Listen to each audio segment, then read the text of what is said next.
We're talking about a timeline and the path to the Voting Rights Act. We've been learning about the Voting Rights Act in class. And one of the most important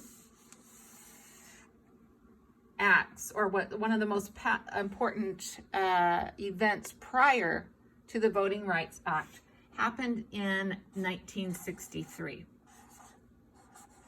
There were some different things that were happening in this year. First, there were things called sit-ins. Say it with me. Sit-ins. Read it with me. Sit-ins. Sit-ins. I'm going to put my S on there. What would happen here is they would go into places like a restaurant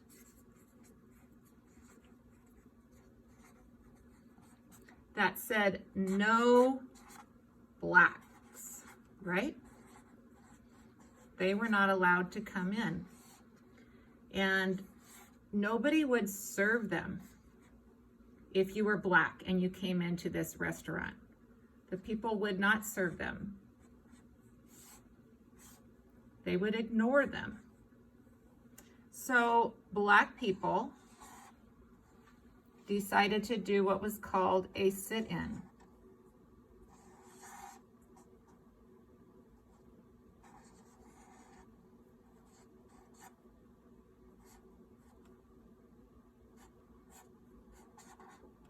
And that's what they did. They went to the countertop and they just sat down on the stools.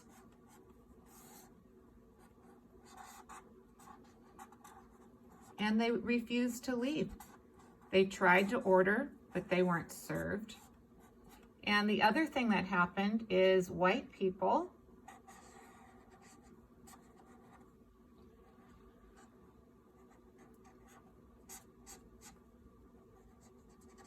would yell insults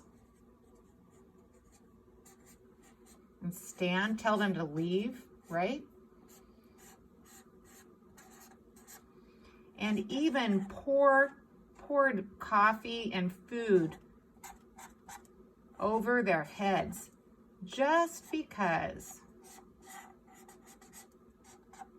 they were sitting there.